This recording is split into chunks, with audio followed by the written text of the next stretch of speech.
እግዚአብሔር መልካም ነው፣ በመከራ ቀንም መሸሸጊያ ነው።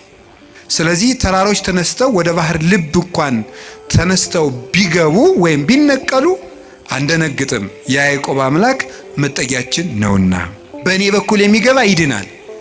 እግዚአብሔር እንኳን ለሰው እናትና ልጅ ይቅርና ለእንስሳት እናትና ልጅነት የሚያዝን ርኅሩህ ነው እግዚአብሔር። ዲያብሎስ ራሱ ክፉ ነገርን ያመጣና እግዚአብሔር ቸር ከሆነ ክፉ ነገር ለምን አመጣብህ ብሎ ደግሞ ይጠይቀናል። ለዚህ መልስ ያጣች ነፍስ በእግዚአብሔር ተስፋ ቆርጣ ትቆበልላለች። እግዚአብሔር በክፉ ማንንም አይፈትንም። ኢሳይያስ ላይ ደግሞ እኔ እግዚአብሔር ክፋትን እፈጥራለሁ። አልተጋጨም? ተጋጭቷል። መጽሐፍ ቅዱስ ተጣልቶ አያውቅም። መጽሐፍ ቅዱስ የተጣላ መስሎ የሚታየን እኛ ከመጽሐፍ ቅዱስ ጋር ስለተጣላን ነው ይላል። ቀዝቃዛ ውሃ የሰጠ ይድናል አለ። ምን ማለት መሰላችሁ? እስከ ትንሹ ነገራችሁ ድረስ እናንተን ለማዳን እወርዳለሁ። ውሃ የሰጠ የተባለ ይላል ቅዱስ ቄርሎስ። ሰው ምንም ነገር ቢሰጥ በእግዚአብሔር ዘንድ ውሃ ነው። አካልህን እንኳን ለእግዚአብሔር ቆራርጠ ለሰማዕትነት አሳልፈ ብትሰጥ ለእግዚአብሔር ግን ውሃ እንደመስጠት ነው። ምክንያቱም ያ አካል የራሱ ነው። እግዚአብሔር ደግሞ ላንተ ያደረገልህ ነገር ያንተ አካል ቢቆራረጥ እንኳን የማይመጥን ነው። ስለዚህ ለእግዚአብሔር ምንም ነገር ብንሰጥ ውሃ ነው። እግዚአብሔር ክፉ አይፈጥርም። ታዲያ ምን ማለት ነው? ክፉ ሲመጣ ዝም ይላል ነው። እናንተ ኃጢአት ስትሰሩ እኔም ስሰራ እግዚአብሔር ይፈቅድልናል። ምን ማለት ነው ይሄ? ኃጢአት አይጠቅምህም ብዬ እኔ ነግሬሃለሁ፣ ይጠቅመኛል ካልክ ስራ ብሎ ይተውሃል ማለት ነው። ወይም ምን ማለት መሰላችሁ? የእግዚአብሔር እጅ አጥር ነው፣ ጠባቂ ነው፣ ረድኤት ነው። የእግዚአብሔር እጅ በእግዚአብሔር ለመጠበቅ ያልተገባን ሆነን ስንገኝ እግዚአብሔር አጥሩን ያነሳዋል። እግዚአብሔር የመዳን እድል የመስተካከል እድል በሰጠው ቁጥር እየተበላሸ ለእግዚአብሔር የቁጣ በትር የሚያቀብለው ሰው ለዚህ ሰው እግዚአብሔር የጥበቃ ረድኤቱን ያነሳበታል። ልቡ እንዲስተካከል የሚያራራውን የሚገስጸውን ረድኤቱን ሲያነሳው ልቡ ይደነድናል፣ ጨካኝ ይሆናል። እንዳይጠብቀን እንዲጠብቀን የሚያደርገውን ነገር ሁሉ ቆርጠነዋል። ከሱ ጋር መዋል አንፈልግም። እሱን በጸሎት ማነጋገር አንፈልግም። ሕጉን መፈጸም አንፈልግም። በቤቱ መኖር አንፈልግም። መታረቅ አንፈልግም። መስማማት አንፈልግም። በምን መልኩ ይጠብቃል?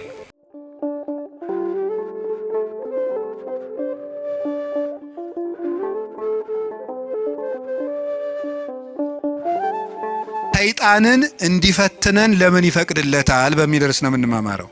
እንግዲህ መቼም ትምህርት ስንማር አንዳንድ ጥያቄ መመለስ ነው ዓላማው። ሰይጣን የሚፈጥርብንን ዓላማ መመለስ ነው። እርግጠኛ ነኝ የሁላችሁም ጥያቄ ነው። በብዙ ሰው የማያምኑ ሰዎችም ይህንን ይጠይቃሉ። እግዚአብሔር መልካም ከሆነ ለምንድን ነው እንደዚህ ያለ ችግር ሲደርስብን ዝም የሚለን? ለምን ዝም ይላል እግዚአብሔር የሚል ነገር አለ። መጽሐፍ ቅዱስንም ስናነብ የሚጋጭ የሚመስል ነገር ብዙ ነገር ታገኛላችሁ። የመጀመሪያው እግዚአብሔር ባህሪው መልካም ነው። ባህሪው መልካም ነው። በሱ ዘንድ ክፉ የለም። አልወ ጽልመት ውስተ መክፈልታቲሁ። በእግዚአብሔር በባህሪው ኃጢአት የለበትም፣ ነውር ነቀፋ የለበትም። እስመ ንጹሕ ጠባያቲሁ ለእግዚአብሔር። የእግዚአብሔር ባህሪ ሁሉ ፍጹም ንጹሕ ነው። እግዚአብሔር ባህሪው ንጹሕ ነው። ፈቃዱ ደግሞ መልካም ነው። ኄር እግዚአብሔር ለእለ ይትዔገሥዎ ወያድኅኖሙ በጊዜ ምንዳቤሆሙ። እግዚአብሔር ለሚታገሱት ሁሉ እግዚአብሔር መልካም ነው፣ በመከራ ቀንም መሸሸጊያ ነው ይላል ትንቢተ ናሆም ምዕራፍ 1 ቁጥር 7 ላይ እግዚአብሔር መልካም ነው፣ በመከራ ቀንም መሸሸጊያ ነው።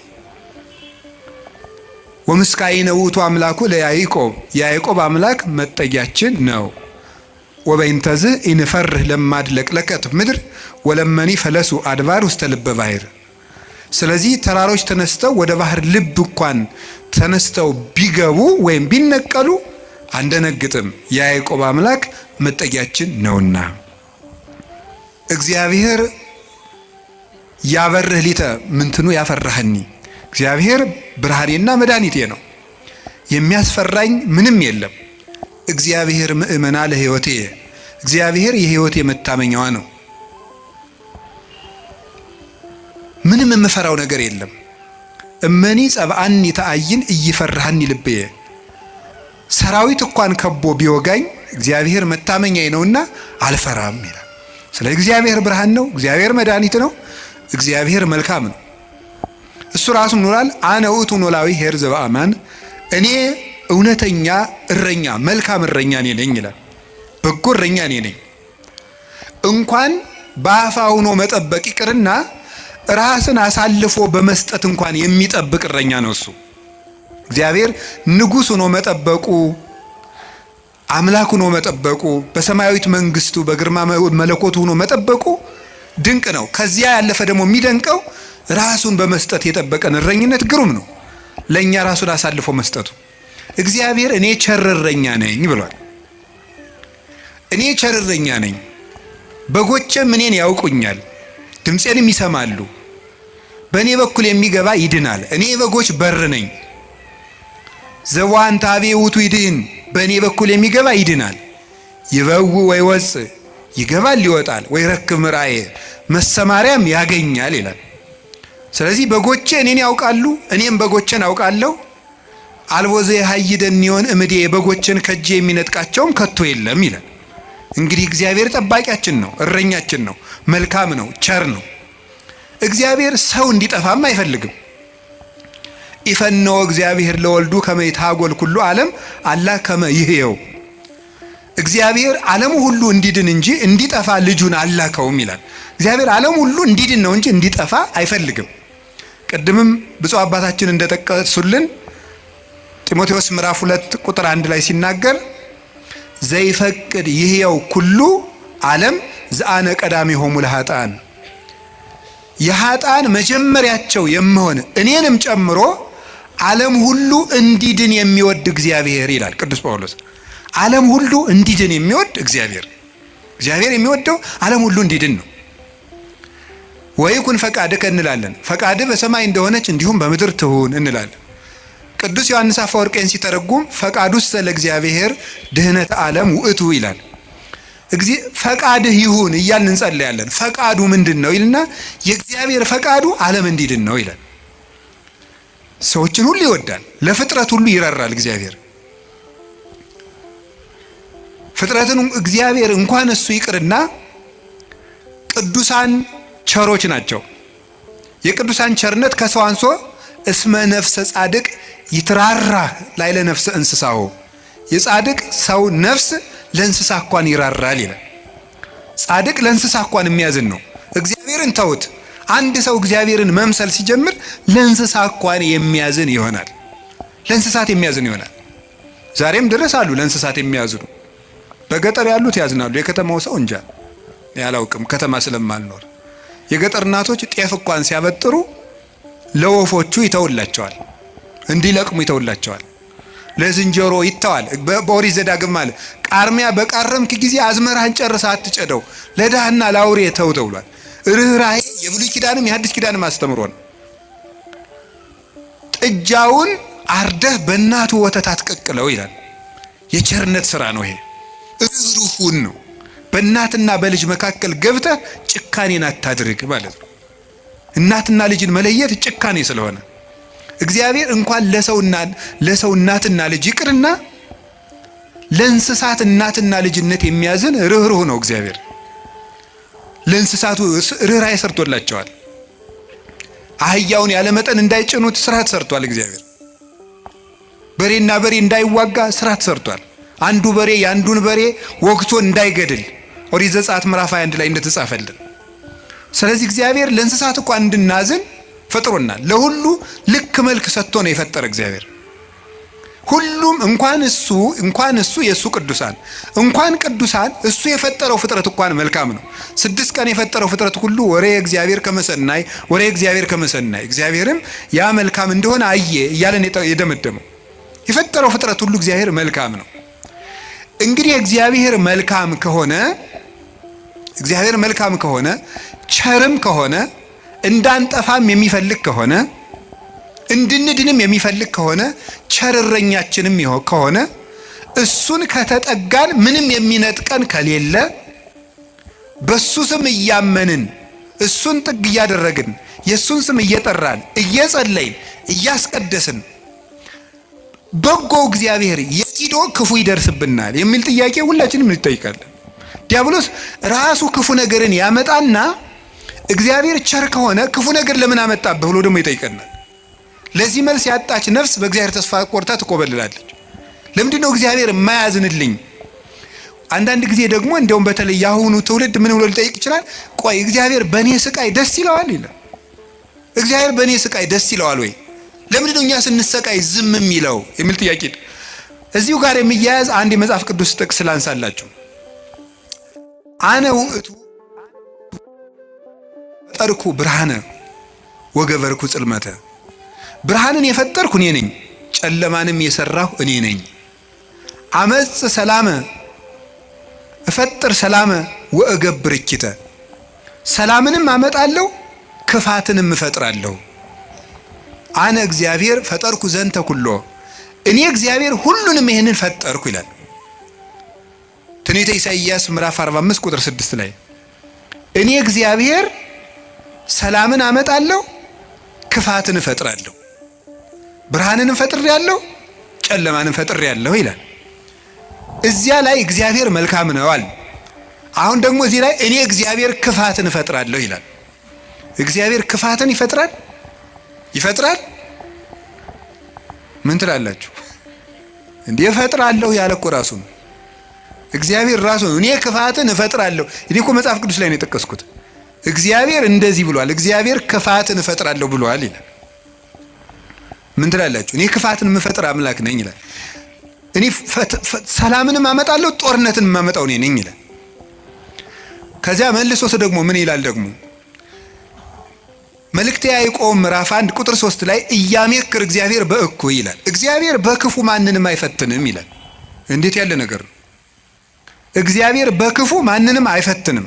ኢሳይያስ ላይ ደግሞ እኔ እግዚአብሔር ክፋትን እፈጥራለሁ። አልተጋጨም? ተጋጭቷል?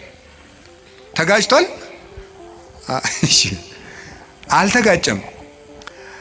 አንስታሴዎስ የሚባል ሊቅ ምን ብሎ ይናገራል? መጽሐፍ ቅዱስ ተጣልቶ አያውቅም። መጽሐፍ ቅዱስ የተጣላ መስሎ የሚታየን እኛ ከመጽሐፍ ቅዱስ ጋር ስለተጣላን ነው ይላል። አንተ ከመጽሐፍ ጋር ስትታረቅ መጻሕፍት ተጣልተው አያውቁም ብሎ ይናገራል። ስለዚህ እግዚአብሔር መልካም ነው። እስቲ እግዚአብሔር መልካም ነው በሉ። እግዚአብሔር ቸር ነው በሉ። ሰው ሁሉ እንዲድን ይፈልጋል፣ ይረዳናልም። ልብ በሉ። እንዲያውም ምንድን ነው የሚለው? ወይ ፈቅድ ምክንያት ለድህን። እግዚአብሔር ሰውን ለማዳን ምክንያት ይፈልጋል። ሰውን ምክንያት ፈልጎ ነው የሚያድን እንጂ ቆይ እስቲ በገሌ በምን ልፍረድበት አይደለም የሚለው። የሚያድን ነገር ከዚህ ሰውዬ ምን ላገኝ፣ እንዲያው ምን አይቼ ልማረው ነው የሚለው እንጂ እግዚአብሔር እንዲያው በገሌ በምን ልፍረድ ይችንም ልመዝግብ አይደለም የሚለው። ኃጢአትን ብትቆጣጠር ኑሮ በፊት ማን ይቆማል ያለ ዳዊት ይሄን ነው። ኃጢአትን ብትቆጥር በአንተ ፊት የሚቆም ማንም አይቆምም። ቸርነትን ነው የሚቆጥር። እግዚአብሔር ሰውን ለማዳን ተግቶ የሚሻ አምላክ መሆኑን የምታዩት ሰውን ለማዳን ወርቅ እፈልጋለሁ ቢል ኑሮ ወርቅ ስንት ሰው ይኖረዋል? እግዚአብሔር ግን ሰውን ለማዳን እስከ ውሃ ዝቅ ያለ አምላክ ነው። ቀዝቃዛ ውሃ የሰጠ ይድናል አለ። ምን ማለት መስላችሁ? እስከ ትንሹ ነገራችሁ ድረስ እናንተን ለማዳን እወርዳለሁ። ውሃ ማንም ሰው ሊያገኘው የሚችለው ነው። ሌላ መንፈሳዊ ትርጉም አለው። ውሃ የሰጠ የተባለ ይላል ቅዱስ ቄርሎስ። ሰው ምንም ነገር ቢሰጥ በእግዚአብሔር ዘንድ ውሃ ነው። አካልህን እንኳን ለእግዚአብሔር ቆራርጠ ለሰማዕትነት አሳልፈ ብትሰጥ ለእግዚአብሔር ግን ውሃ እንደመስጠት ነው። ምክንያቱም ያ አካል የራሱ ነው። እግዚአብሔር ደግሞ ላንተ ያደረገልህ ነገር ያንተ አካል ቢቆራረጥ እንኳን የማይመጥን ነው። ስለዚህ ለእግዚአብሔር ምንም ነገር ብንሰጥ ውሃ ነው። አካል ውሃ ነው። እንደዚያ ከሆነ እግዚአብሔር እንደዚህ ያለ መልካም አምላክ እንዲህ ያለ መልካም አባት ከሆነ ለኛ የሞት አምላክ አኮ በመላክ ወአኮ በተንባል መልአክ ልኮ አማላጅ ልኮ ሳይታረቀን ራሱ መጥቶ ከታረቀን እስከዚህ ድረስ ሰው የሚወድ አምላክ ከሆነ ለምንድነው እግዚአብሔር ክፉ የሚያመጣብን የሚል ጥያቄ ይኖራል። እግዚአብሔርስ በክፉ ይፈትናል ወይ? መልሱ አይፈትንም ነው። እስኪ አይፈትንም በሉ። እግዚአብሔር በክፉ ይፈትናል አይፈትንም? እግዚአብሔር ክፉ ይፈጥራል አይፈጥርም? እስኪ ነገር ይፈጥራል አይፈጥርም? አይፈጥርም። እግዚአብሔር እንዴ እፈጥራለሁ ብሎ አላልክም ቅድም ልትሉ ትችላላችሁ። እግዚአብሔር ክፉ አይፈጥርም። ታዲያ ምን ማለት ነው? ክፉ ሲመጣ ዝም ይላል ነው። እስኪ በሉ ንገሩ እንጂ ክፉ ሲመጣ። እስኪ ለምሳሌ እንዲህ የሚል ነገር አለ ሮሜ ምዕራፍ 13 ቁጥር 1 ላይ እስመ ይትሰየም መኮንን ዘእንበለ ዘእምኀበ እግዚአብሔር ይላል። ያለ እግዚአብሔር ፈቃድ ባለስልጣን አይሾምም ይላል። በደንብ ስሙ። ያለ እግዚአብሔር ፈቃድ ምን አይሾምም ነው። እና እንግዲህ ሁሉም ባለስልጣን እግዚአብሔር እየፈለገ ነው የሾመው ነው? አዎ አይደለም? ሁሉም ባለስልጣን ማለት ነው። እንደው የዛሬዎችን መገምገም ከፈራችሁ የድሮዎችን ገምግሙ፣ ችግር የለም። እውነቴን እኮ ነው ማለት ነው። ቢያንስ የድሮዎቹ መጥተው ምንም አያረጉንም ማለት ነው። ስለዚህ የድሮዎቹን መገምገም ትችላላችሁ። እና እንደው ሁሉንም እግዚአብሔር እየወደደ የተሾሙ ናቸው። ምን ይመስላችኋል? ይሄ እግዚአብሔር ክፉ ነገር ሲመጣ ይፈቅዳል ነው። እስቲ ይፈቅዳል በሉ። ይፈቅዳል የሚለው ነገር ፈቃድ እግዚአብሔር የሚባለው ሁለት ትርጉም አለው። ፈቃድ እግዚአብሔር የሚባለው አንደኛው ውዴታ ነው። ሁለተኛው ደግሞ ይሁን ማለት ነው። የእንግሊዘኛ ቃላትን ለመጠቀም ይቅርታ አድርጉልኝ፣ ልጠቀም ነው ገና ስለ ቅርብ ለማድረግ ለእናንተ እንዲመቸኝ ነው። የመጀመሪያው ምን ይባላል? ፐርሚሽን ይባላል። እስቲ ፐርሚሽን በሉ እንጂ። ሁለተኛው ዊል ይባላል። እስቲ ዊል በሉ። እሺ ፐርሚሽን ማለት ምን ማለት ነው? እናንተ ኃጢአት ስትሰሩ እኔም ስሰራ እግዚአብሔር ይፈቅድልናል። ምን ማለት ነው ይሄ? ይፈቅድልናል ማለት እግዚአብሔር እኔ ኃጢአት ስሰራ ደስ ይለዋል ማለት ነው። ይሄ ምን የሚባለው? ፐርሚሽን ይባላል። ስራ ከጠቀመህ ስራ ነው። ኃጢአት አይጠቅምህም ብዬ እኔ ነግሬሃለሁ፣ ይጠቅመኛል ካልክ ስራ ብሎ ይተውሃል ማለት ነው። መተው እሱ ፐርሚሽን ይባላል። ያሰናብተናል። ስለ እግዚአብሔር ክፋት እንዲሰራ ያደርጋል ማለት ክፋት እንዲሰራ ሰዎችን ይተዋቸዋል ነው። እንዲሰራ ያደርጋል። ዊል የሚባለው ደግሞ ወዶ የሚሰራው ነው። እግዚአብሔር እንድንጸልይ ይፈቅዳል በሉ፣ እንድንጾም፣ እንድንጸድቅ፣ እንድንታረቅ ይሄ ፈቃድ ነው ይባላል። ይሄ ፈቃድ ማለት ነው ውዴታው፣ ወዶ የሚያደርግልን ነገር። ገብቷችኋል? ልዩነቱ ገብቷችኋል? እሺ ይፈቅዳል ማለት የመጀመሪያው ፈቃድ እግዚአብሔር ነው ይላል። ዝም ብሎ ምንድነው ፈቃድ እግዚአብሔር? ያለ ፈቃድ እግዚአብሔር ባለስልጣናት አይሾሙም ማለት ከየት ነው የምታስገቡት? ክፉ ሰዎች ሲሾሙ ምን ይላቸዋል ነው? ዝም ይላቸዋል ነው፣ ይተዋቸዋል ነው እንጂ ሰዎቹን ናማ እናቴ የተሾምና ሰውን ጨርስልኝ አይላቸው። እግዚአብሔር እንደዚያ ብሎ ይሾማል ማለት አይደለም። እንደዚያ ሳይሆን የሚያደርገው እግዚአብሔር ክፉዎች ሲሾሙ ዝም ይላል ነው። ለምንድን ነው ዝም የሚለው? እግዚአብሔር ነው ክፉ ነገር ሲመጣ። ስለዚህ ክፋትን እፈጥራለሁ ማለቱ ክፉ ሲመጣ ዝም እላለሁ ነው። ወይም ምን ማለት መሰላችሁ? የእግዚአብሔር እጅ አጥር ነው፣ ጠባቂ ነው፣ ረድኤት ነው። የእግዚአብሔር እጅ በእግዚአብሔር ለመጠበቅ ያልተገባን ሆነን ስንገኝ እግዚአብሔር አጥሩን ያነሳዋል። ያልተገባን ሆነን ስንገኝ አትጠብቀኝ ስንል ማለት ነው። ምን ማለት መሰላችሁ? መዝሙረ ዳዊት ላይ እንዲህ ይላል፣ መዝሙር 9 ላይ ውሃ ኮሃጠ ለእግዚአብሔር፣ ኃጢአተኛ ሰው እግዚአብሔርን አወከው ይላሉ ሊቃውንቱ። አወከው ማለት ምን ማለት ነው? እንዳይምረው ኃጢአት ይጨምራል፣ እንዳይቀስፈው ጥቂት ጥቂት ጽድቅ ይሰራል። ማታ መዝሙር ቀን ዘፈን እንደማለት እያቀላቀላ እግዚአብሔርን አወከው። ወይም ደግሞ ኃጢአተኛ ሰው እግዚአብሔርን አነሳሳው ይላሉ አባቶቻችን። እንደ ደረቅ ሰው ይላሉ። እንደ ደረቅ ሰው፣ ደረቅ ሰው እንደው ጣይም አድርጌው ነው እንጂ ሌላ ነው የሚል አንድምታው። ደረቅ ሰው የሚለው ምን ማለት መስላችሁ? አቅም የሌለው ሰው እኔ አንተ ሰው ረፍ ብያለሁ ሲለምናል ወንድ እስኪነካኝ ወተት ነው እንጂ ደም አይወጣኝ የሚል ይሄ ማለት ነው። አቅም የለው ግን ደረቅ የሆነ ማለት ነው። በሉኝ የሚል ማለት ነው። ኃጢአት እየሰራ በየቀኑ ለእግዚአብሔር የመቅሰፍት ጨንገር የሚያቀብለው ሰው ማለት ነው። ቅሰፈኝ እያለ እግዚአብሔርን መቅሰፍት የሚለምን ሰው አለ ነው። እግዚአብሔር የመዳን እድል የመስተካከል እድል በሰጠው ቁጥር እየተበላሸ ለእግዚአብሔር የቁጣ በትር የሚያቀብለው ሰው፣ ለዚህ ሰው እግዚአብሔር የጥበቃ ረድኤቱን ያነሳበታል። ልቡ እንዲስተካከል የሚያራራውን የሚገስጸውን ረድኤቱን ሲያነሳው ልቡ ይደነድናል፣ ጨካኝ ይሆናል፣ ያሰናብተዋል። ያን ጊዜ ሰዎች በሙሉ አራዊት አጥር ሲነሳላቸው በተከፈተ ቤት ውስጥ ገብተው እንደሚሰለጥኑት ሁሉ እግዚአብሔር ረድኤቱን ከኛ ላይ ሲያነሳ አራዊት የሆኑ ሰዎች በስልጣን ሊሆን ይችላሉ፣ በጭካኔ ሊሆን ይችላሉ፣ መጥተው እንዲሰለጥኑ ያደርጋቸዋል ማለት ነው። በሰው ላይ እንዲሆኑ ያደርጋቸዋል እንደተባለው ማለት ነው። አንድ ዲያቆን ነው አይደል የተባለው፣ መቅደስ ውስጥ ቅዱስ ጳውሎስን እንትቷሉ የኢዮብን መጽሐፍ ያነባል አሉ። እንዲያው እኮ ይገርማል። እና የሚያነበው ደግሞ አነግስ ብእሴ መደለው የሚለውን ነው። አፄ ቴዎድሮስ እያስቀደሱ ነው ይባላል። ጨካኝ ንጉሥ አነግሳለሁ የሚለውን ነው የሚያነበው። ጨካኝ ንጉሥ አነግሳለሁ ብሏል እግዚአብሔር የሚለውን ያነባል። ምን ብለው ጨመሩበት እሳቸው? ቀጥሎ ያለውን እሱ ግን አይላትም አውቆ በእንተ ከህዝብ የሚለውን ጨምረው እንጂ ያሉት አሉ። ስለ ህዝቡ ክፋት የሚለውን ጨምረህ አነበው አሉት። ስለምኑ ክፋት ነው? ስለ ህዝቡ ክፋት ነው።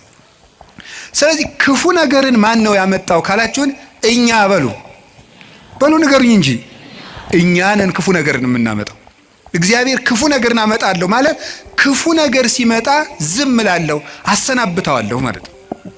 ፈርዖን በእስራኤል ላይ እንዲሰለጥን ዝም እለዋለሁ ነው፣ አሰለጥነዋለሁ። ለምንድን ነው እግዚአብሔር ክፉ ነገር እንዲመጣብን የሚፈቅድ? አይወደንም፣ ይወደናል። አይፈልገንም፣ ይፈልገናል። አያዝንልንም፣ ያዝንልናል። እና ግንሳ ምን ሆነ? እንዳይጠብቀን እንዲጠብቀን የሚያደርገውን ነገር ሁሉ ቆርጠነዋል። ከሱ ጋር መዋል አንፈልግም። እሱን በጸሎት ማነጋገር አንፈልግም። ሕጉን መፈጸም አንፈልግም። በቤቱ መኖር አንፈልግም። መታረቅ አንፈልግም። መስማማት አንፈልግም። በምን መልኩ ይጠብቀን? አብሮን ቢኖር ክፉ አይደርስብንም። አብሮን እንዳይኖር ደግሞ ቤታችን ቆልፈናል። እኔ በደጅ ቁሜ አንኳኳለሁ፣ የሚከፍትልኝ ቢኖር ራት እበላለሁ ብሏል። የምንከፍተው እኮ ደጃፋችን መስኮታችን አይደለም፣ ልብ ነው ደጅ ያለው። ያን መክፈት ይጠበቅብናል። በየት ይግባ ክርስቶስ እኛ ጋር ለመግባት? ስለዚህ እንዳይጠብቀን ስናደርግ ክፉ ነገሮች ወደኛ ይመጣሉ። እንደ ቅዱስ ዮሐንስ አፈወርቅ ደግሞ አነጋገር እግዚአብሔር ክፉ ነገር ወደኛ የሚያመጣው አስፈራርቶ ወደ ቤት ለማምጣት ነው ይላል። ምን ለማድረግ ነው? በሉ ንገሩኝ እንጂ። አቤት! አስፈራርቶ ወደ ቤት ለማምጣት። ይሄንን ቅዱስ ዮሐንስ አፈወርቅ በምን ይመስለዋል? ልጇ ቁማር እየተጫወተ ባስቸገራት እናት መስሎ ያስተምራል። ቁማር፣ የዛሬውን ቁማር እኔ አላውቅም። የድሮ ሁሉ ቁማር አለ። ምን ግጫ ምናምን ቅልቦሽ የሚባል አለ በገጠር። ይሄ ገበጣ በጣም ብዙ አለ። በቃ የቁማር አይነት የገጠር ቁማር ነው። ይሄ እረኞች የሚጫወቱ በቁልፍ በምናምን ነው። ያን እየተጫወተ ሲያስቸግራት ምን ታደርጋለች ይችላል? ማስክ የለበሱ የሚያስፈራሩ ጎልማሶችን ከጎረቤት ትልክበታለች ይችላል። ሕፃን ሆኖ እያካስቸገራት የሚሉ ሰዎች ትልክበታለች። ያ ሕፃን ልጅ በእነዚያ ተስፈራርቶ ምን እንዲያደርግ ይመስላችኋል? እየሮጠ ወደ እናቱ ቤት እንዲመጣ ነው። እንደዚያ የምታደርገው እናቱ ልጇን ጠልታ ሳይሆን ልጇ ከዚያ ነገር እንዲወጣ የሚያስፈራሩ ሰዎችን ትልክበታለች። እግዚአብሔር ክፉ ነገሮች ወደኛ ሲመጡ ዝም የሚላቸው ዋናው ምክንያት ምንድነው ሲባል እነዚያ ነገሮች እንኳን ቢሆን አስፈራርተውን ቃለ እግዚአብሔር ስላልመለሰን፣ ምክር ስላልመለሰን፣ ንስሐ አባት ስላልመለሰን፣ መጽሐፍ ስላልመለሰን፣ ስብከት ስላልመለሰን፣ ምንም ነገር ስላልመለሰን ቢያንስ የሚያስፈራሩ ነገሮችን እንኳን መጥተው ወደ ቤቴ ቢመጡ ብሎ ነው። አይታችኋል አይደለም? አሁን በኮቪድ ጊዜ ሰው እግዚኦ ማረነ ክርስቶስ እግዚኦ እንደዚያን ጊዜ እኮ ታምር እኮ ነው፣ ታምር ነው። እኔ እንደውም ይገርማቸዋል። አጠቃላይ እኔ የዚያን ጊዜ አንድ ጊዜ በኮቪዱ ጊዜ አንድ ወረዳ ገጠር ወረዳ ላይ ሄጄ ነበርና መነኮሳት ጓደኞች አሉኝ አባቶች፣ የወረዳው ካቢኔ በሙሉ ንስሐ ገባ ከነሱ። እንደው ሁሉ ጊዜ ኮቪድ በሆነ አልኩኝ እኔ እንደው ካቢኔ ሁሉ ንስሐ እንዲገባ እንደው ኮቪድ ትንሽ ቆየት ባለ ያስብላል በእውነቱ ማለት ነው። አሁን ሰው ይውላችሁ እግዚአብሔር የሚያስፈራሩ ነገሮችን የሚልክብን ለዚህ ነው። አንድ ችግር ሲገጥመን እንሰበሰብ። አምና የነነዌ እንግዲህ ታስታውሳላችሁ አይደል? ሁልጊዜ እንሰበስባለን። ችግር ሲመጣ እግዚኦ ባረነ ክርስቶስ እንላለን። እናቲቱ ግን እነዚያን የሚያስፈራሩ ነገሮችን የምትልክ መልሶ ወደ ቁማሩ እንዲሄድ አይደለም፣ ልጇ ከቤቷ ቁም ነገረኛ ሆኖ እንዲቀር ነው። እግዚአብሔር የሚያስፈራሩ ነገሮችን ብቅ የሚያደርጋቸው መከራዎችን እንዲመጡ የሚያደርገው እኛን ስለሚጠላን አይደለም፣ እንዲሰበስበን ነው። እግዚአብሔር ለነነዌ ሰዎች የሚገለብጥ መከራ እመጣለሁ ያላቸው ተመልከቱ፣ ይሄን የእናትነት ስራ ነው የሰራው እግዚአብሔር። ሊያጠፋቸው ፈልጎ አይደለም፣ አስፈርቶ ወደሱ ማምጣት ነው የፈለገ። ቅዱስ ያሬድ ለዚህ ነው አንተ አቡነ ወአንተ እምነ ያለው። አንተ አባታችን ነህ፣ አንተ እናታችን ነህ። እግዚአብሔር እናት ነው።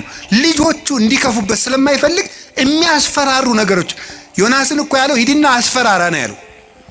አስፈራራቸው ፈርተው እንዲመለሱ ማለት ነው። ተጽናንቶ መመለስ ያቃተው ቢያንስ ፈርቶ እንዲመለስ ነው። ስለዚህ ፈርተው ተመለሱ። እግዚአብሔር ክፉ ነገሮችን የሚልካቸው ወይም ሰይጣን ክፉ ነገሮችን እንዲያመጣ እግዚአብሔር ዝም የሚለው ለምንድን ነው ካላችሁኝ፣ ፈርተን እንድንመለስ ነው።